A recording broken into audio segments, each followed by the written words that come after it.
मंडळी नमस्कार. आज मला बोलायचं आहे मंडळाची वाढती संख्या आणि आमची दुकाने. अ, मग आता ज्या वेळेला माझं स्वतःचं दुकान होतं त्यावेळेला अ, दुकान जरी बंद असलं तरी शटरच्या आतून पावती सरकवण्यात यायची आणि तुम्ही एवढीच वर्गणी द्यायची. मी म्हणायचे मी त्या एरियात राहत नाही आणि गणपती म्हणजे मी त्या गणपतीला पण नव्हते जात. तर तरी पण मला ती वर्गणी द्यायला भाग पाडायचे ते लोक, कारण तुमचं दुकान ह्या एरियात आहे आणि आणि मी जिथं राहायचे तिथं पण मला वर्गणी द्यावी लागायची. तिथं आमचं मोठं मंडळ आहे आणि वर्गणी पण आम्ही देतो, आनंदाने सहकुशीने देतो, कारण आम्ही त्याच्या आरतीला हजर असतो, सगळ्या कार्यक्रमाला हजर असतो 10 दिवस होणाऱ्या आनंदाने. मग आता प्रश्न पडला, म्हणजे मला प्रश्न पडला की आता चला ह्याच्यावर आपण एक व्हिडिओ नक्कीच बनवला पाहिजे. जसा वर्गणी देण्यासाठी मला आग्रह केला जातो असा प्रत्येकालाच आग्रह हा होतच असणार आणि त्याचा त्रासही प्रत्येकाला. सणासुदीच्या काळामध्ये सगळ्यात महत्त्वाचा प्रश्न असतो तो वर्गणीचा. आणि वर्गणी ही सर्वसाधारण नागरिकांकडून आणि पॉलिटिक्स लोकांकडून घेतली जाते आणि ते देतात.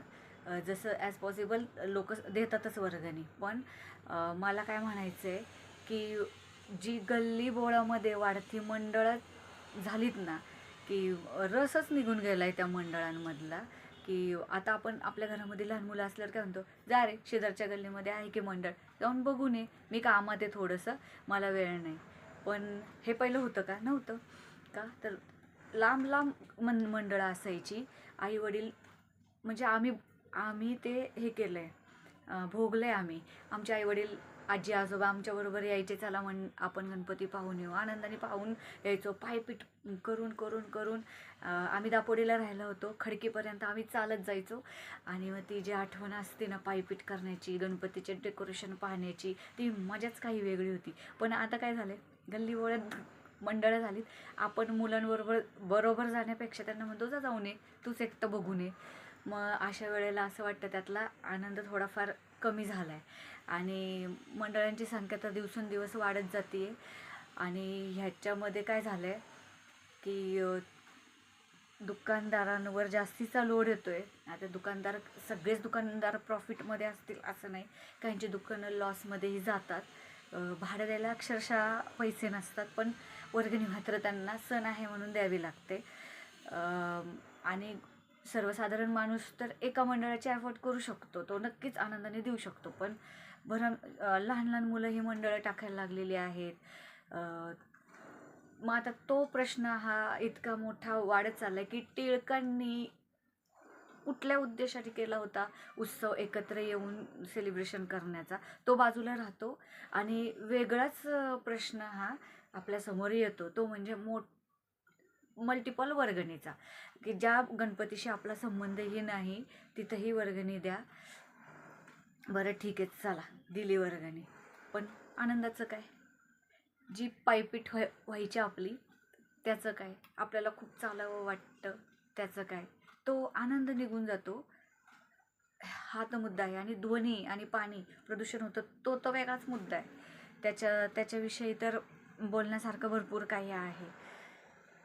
पण मला तरी असं वाटतं की मंडळांची संख्या जास्त वाढण्यापेक्षा एक नगर, एक गणपतीचं मंडळ असावं आणि त्याचं डेकोरेशन छान असावं आणि नागरिकांनी वर्गणी देऊन दमण्यापेक्षा त्या मंडळांचं डेकोरेशन पायपीट करून बघावं आणि दमावं असं मला तरी वाटतं. कारण पायपीट करून वर्गणी देऊन दमण्यापेक्षा पायपीट केलेली कधी पण चांगली ना. आणि शिवाय फॅमिली असते, मुलं बाळं असतात, त्यांच्याबरोबर मोठी माणसं असली तर ते जे डेकोरेशन आहे त्याच्याबद्दल माहिती सांगता येते, त्या मुलांच्याही डोक्यामध्ये ती माहिती चांगल्या प्रकारे बसते. नाही व्हावी त्यांनीही मोठ्या मंडळामध्ये सहभागी व्हावं आणि सगळ्यांनी एकत्र येऊन आपले उत्सव हे अगदी थाटात आणि आनंदात साजरा करावेत असं मला वाटतं.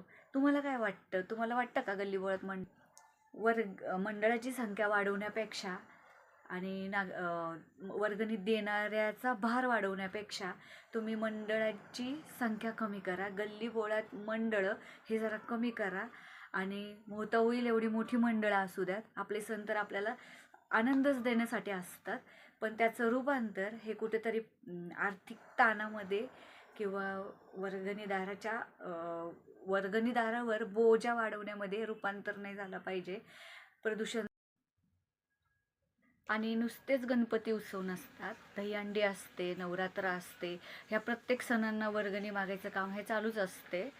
मग आता तुम्हीच विचार करा की नागरिकांच्या बाजूनी पण करा, ध्वनी, पाणी, वायू प्रदूषण ह्याच्या बाजूनी पण करा, टिळकांचा उद्देश जो आहे त्याच्या बाजूनी पण करा, आणि मंडळांची जी वाढती संख्या आहे त्याच्यासाठीही विचार होणं गरजेचं आहे. नागरिक म्हणून आपण जागरूक असणं हे नेहमीच गरजेचं असतं, आणि आपल्याला जे काही हवं आहे ते प्रखरतेने मांडणं हे पण मला असं वाटतं गरजेचं असतं. ह्याच्यामध्ये मला कोणाचं मन दुखवलं असेल तर मी आधीच माफी मागते. छोट्या बालचमूंचं मन दुखवणं हा काही माझा उद्देश नव्हता, पण तरीही एक नागरिक म्हणून मला जे काही वाटतं ते मी मांडलं.